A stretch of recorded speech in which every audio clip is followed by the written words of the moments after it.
د فلم په شروعات کې موږ یو کور وینو چې په کې ډیر زیات خلک د پاوډرو کاروبار کوي چې په دې کې اچانک هلته یو کس ردن شي او هغه سره یې تمانچه وي. هغلته موجود ټولې پیسې پټې کړي او د هغه ځای نه منډه کړي. خو لیکن څنګه چې هغه د کور نه بهر وځي نو پولیس هغه څلورو طرفونه ګیر کړي او په جیل کې یې بند کړي. کله چې پولیس د دې سړي په باره کې معلومات وکړي نو هغوی ته پته ولګي چې د نوم سویچ دی او څه وخت مخکې د امریکا د سپیشل کمانډو کې یو فوجي او د خپل ملک د خاطره په عراق او افغانستان په ډیر جنگونه کړي او د دې د وجې د امریکا سرکار د ډیر زیات مډالونه ورکړي. کله چې پولیس کمشنر ته د باره کې پته ولګېده نو سویچ خپل کمرې ته راوغوښتو او هغه نه دې غلا باره کې معلومات وکړو چې تا دا ولې وکړه. نو سویچ دغه افسر ته وویل چې کله زه په فوج کې وم نو امریکا حکومت په زموږ ډېر زیات خیال ساتلو خو لیکن چې څنګه موږ ورتېر شو نو هغې موږ د مرګ دپاره پرېږدي. دراصل کې د سویچ یو لور وي چې هغه د کینسر بیمار وي او هغه سره دومره پیسې هم نه وي چې د خپل لور لپاره دوايانې واخلي. کله چې کمشنر دا خبرې واوري نو هغه په ذهن کې یو خیال راشي او هغه سویچ په یو مشن باندې لېږلو فیصله وکړي. دراصل کې دا کمشنر ته خبر ملو شوی وي چې لوکس چې هغه په ښار کې د یو جیل مشر وي. دراصل کې دا کس په جیل کې دننه غیر قانوني کارونه کوي او په قیدیانو باندې د پاوډرو کاروبار هم کوي. لیکن د دومره څه باوجود هم پولیس هغه نشي ګیرولای ولې چې پولیس سره د لوکس خلاف یو ثبوت هم نه وي. نو د دې د وجې کمشنر دا غواړي چې سویچ دغه جیل ته لاړ شي او د لوکس خلاف ثبوتونه راغونډ کړي او ماته یې راولېږي. بله خو هغه د دې نه انکار وکړي خو چې کله کمشنر هغه سره واده وکړي چې سرکار به ستا لور ټول علاج کوي نو د دې د وجې هغه دې مشن ته تیار شي. په بله ورځ باندې دغه کمشنر سویچ دغه جیل ته بوځي او په جیل کې دننه یو سکیورټي ګارډ دغه ټولو قیدیانو ته د جیل اصول بیان کړي. د دې نه پس د جیل ډاکټر د سویچ په مرۍ کې یو ډیوایس کنیکټ کړي. دراصل کې دا یو جی پی ایس ټریکر وي. د دې نه پس چې سویچ خپل کمرې ته لاړ شي نو هغه د بیډ لاندې یو موبایل ملو شي. دراصل کې دا موبایل ته کمشنر دغلته کې ایښی وي چې د لوکس خلاف ثبوتونه راغونډ کړي او ماته یې راولېږي. په دغه ماښام چې سویچ کیچن ته روټۍ خوړلو دپاره لاړ شي چې جیمز نوم یو قیدي هغه سره بلاوجه جګړه شروع کړي خو جیمز هغه ته څه ونه وایي او د هغه ځای نه لاړ شي. د دې نه پس د جیل یو بل سایډ ته لاړ شي چې هلته د هغه ملاقات ټوني نوم یو بل هلک سره وشي. ټوني هغه ته ووایي چې ته زموږ په ګینګ کې شامل شه خو لیکن سویچ هغه نه صفا انکار وکړي او چپچاپ د هغه ځای نه لاړ شي. په دغه شپه باندې جیمز او د هغه ملګري په سویچ باندې حمله وکړي چې په دې کې بونس نوم یو بل قیدي د سویچ خواته راشي او په جګړه کې د هغه مدد وکړي چې په دې کې دغلته یو 2 سکیورټي ګارډ راشي او دا ټول قیدیان ناګیر کړي او په داسې کمره کې بند کړي چې هلته کې تکه توره تیاره وي. د دې نه پس د جیل مشر وارډن جیمز خپل افیس ته راوغواړي او هغه باندې خري مرګ واخلي چې تا دا جګړه ولې وکړه.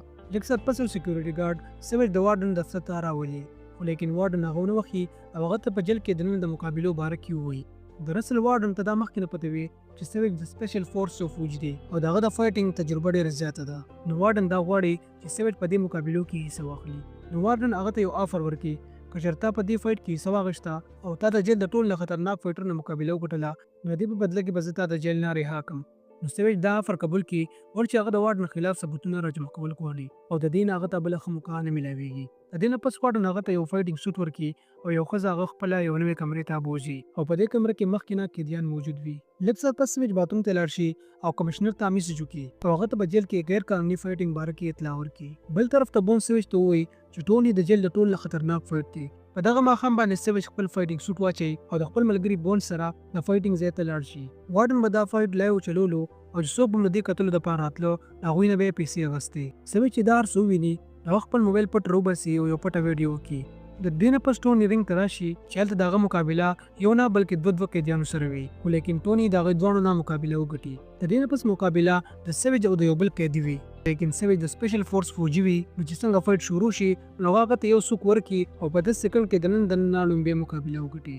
د دې نه پس سویچ د وارډن خواته لاړ شي او هغه ته وایي چې اوس ما رها کړه خو وارډن هغه سره دوکه وکړي او هغه ته ووایي که ته رها کېدل غواړې نو ته به یو بل فایټ کې او دا به ستا اخري فایټ وي او که چېرته دا فایټ وګټلو نو ته به همیشه لپاره رها شي.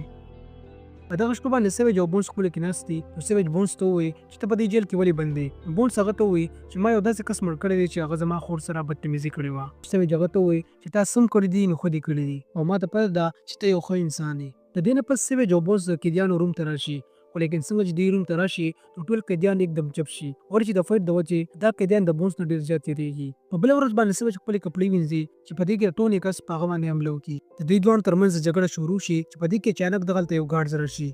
هغه د دې د درولو ډېر زیات کوشش وکړي چې اچانک د ټوني عکس نه دا ګارډز په سینه باندې په چاقو لګي او چاقو باندې لګېدو سره هغه ښکته راوغورځېږي. نو سویچ فوراً دغه سکیورټي ګارډ ایمرجنسي روم ته یوسي چې د هغې سره دا سکیورټي ګارډ د مرګ نه بچ شي. د دې نه پس وارډن سویچ خپل افیس ته راوغواړي او د هغه شکریه ادا کړي ولې که چېرته دا سکیورټي ګارډ مړ شوی وه نو وارډن به د نوکرۍ نه وتی و هغه ته به یو خطرناک سزا هم ورکړل شوې وه. نو وارډن د سویچ نه د هغه قیدیانو باره کې تپوس وکړي او د سکیورټي ګارډ سره لاړ شي او هغه دواړه هلته کې مړه کړي. د خپلو ملګرو د مرګ نه پس ټول ډېر زیات غوسه وي. نو هغه د سویچ خواته لاړ شي او هغه ته وایي ته ما سره فایټ وکړه، خو لیکن سویچ هغه ته هېڅ هم نه وایي او چپ چاپ خپل ټریننګ کوي. د ټریننګ نه پس سویچ د وارډن افیس ته لاړ شي او هغه ته وایي چې زه ټول سره فایټ کوم. دا خبره چې وارډن واوري هغه ډېر زیات خوشحاله شي ول چې هغه د دې دواړو فایټ نه په کروڑونو روپیو ګټي. د دې د وجې هغه د سویچ خبره ومني او د دې دواړو مقابله کېږدي. د دې نه پس سویچ باتروم ته لاړ شي او هغه کمشنر ته دا اطلاع ورکړي چې ډېر ژر به زما فایټ د جیل د ټولو نه خطرناک فایټر سره وي. په دې کې یو څو ورځې تېرې شوې او یو هفته بس د مقابلې ورځ راغله. وارډن دغې مقابلې شروعات وکړي او لایو سټریمینګ هم شروع کړي چې په دې سره به زه کروڑونو روپیو ګټم. په دې کې د دواړو ترمنځ خطرناکه مقابله شروع شي. لومبی راوند کې خو سویچ والو خوري خو لیکن په دویم راوند کې هغه ټول ښکته راوغورځوي او په والو د هغه نه هغه مقابله وګټي. د ټولو نه د مقابلې ګټلو نه بعد سویچ د جیل د ټولو نه خطرناک فایټر شي او ټول قیدیان د هغه د نوم چغې وهي. د دې نه پس سویچ خپلې کمرې ته لاړ شي او د ثبوت په تور باندې کمشنر ته څه ویډیو ولیږي خو لیکن دا ځل هغه ته ریپلای رانشي. د دې نه پس وارډن سویچ خپل افیس ته راوغواړي او هغه ته یو آفر ورکړي چې ته زما سره کار کوه. دراصل وارډن دا غواړي چې سویچ دا ټول قیدیان کنټرول کړي او د دې فایټینګ میچونو کې چې د هغې سره زه ډېرې پیسې وګټم. خو سویچ دا آفر نه مني ول چې هغه دا قیدیان د خپل وروڼو په شان ښکاري. د دې نه پس وارډن سویچ یو خپل خفیه ځای ته بوځي چې کوم ځای کې هغه په قیدیانو باندې د پاوډرو کاروبار کوي. دلته وارډن سویچ ته وایي چې ما ته په دې بزنس کې شامل شه خو لیکن سویچ هغه ته وایي چې ته ما لږ ټایم راکړه. خو لیکن چې سویچ کله د دغه ځای نه ځي هغه په خپل جیب کې پاوډر واچوي چې د ثبوت په تور کمشنر ته ولیږي. هغه وارډن لا سخته سزا ورکړي. د دې نه پس وارډن سویچ خپل افیس ته بوځي چې هلته کمشنر مخکې نه موجود وي. نو سویچ ته پته ولګي چې وارډن او دا کمشنر د مخکې نه یو بل سره ملي وو. دراصل دې ته پته وه چې سویچ د سپیشل فورس فوجي دي. نو دوی په پلین باندې سویچ دې جیل کې واچولو او د فایټینګ د وجې هغې په کروڑونو روپیو ګټلې. سویچ ته د دومره غټه دوکې پته ولګي هغه ډېر زیات خفه شي. دلته کې ګارډن او کمشنر دا پلان جوړ کړی وي چې موږ د سویچ مقابلې د نورو جیلونو فایټرانو سره وکړو او د هغې نه موږ په لکونو روپیو وګټو. دې نه بعد کمشنر سویچ ته ووایي چې ته موږ سره یو ځای شه. چې کله سویچ د دې خبر ونه مني نو کمشنر د سویچ ملګری بونس راولي او د سویچ په مخ کې هغه له ډېره سخته سزا ورکړي. خپل ملګري د مرګ نه بچ کړو د وجې سویچ د هغې خبره ومني او فایټ ته تیار شي. دې نه پس سویچ بونس خپلې کمرې ته راولي او دلته دې دواړه دا قسم وکړي وارډن او کمشنر به ژوندي نه پرېږدو. دې نه پس سویچ یو سرکاري وکیل ترین کړي او هغه په ټوله خبره باندې پوه کړي او د وارډن خلاف چې څومره ثبوتونه وي هغه په یو میموري کارډ کې واچوي او دغې ښځې له یې ورکړي. دې نه پس سویچ ټول قیدیان ځان طرف ته راواړوي او د هغې په زړونو کې د وارډن نه نفرت پیدا کړي. په دې کې یو څو ورځې تېرې شي او اخر د فایټ ورځ راشي. دلته کې د بل جیل مشر خپل جیل د ټول نه خطرناک فایټر راوستی وي. نو وارډن او هغه په خپلو کې شرط ولګوي او مقابله شروع شي. په لومبي راوند کې هغه دویم فایټر سویچ ډېر زیات ووهي خو لیکن چې څنګه دویم راوند شروع کېږي نو سویچ د خپل جیب نه هغه پاوډر راوباسي او د هغه په سترګو کې ور واچوي.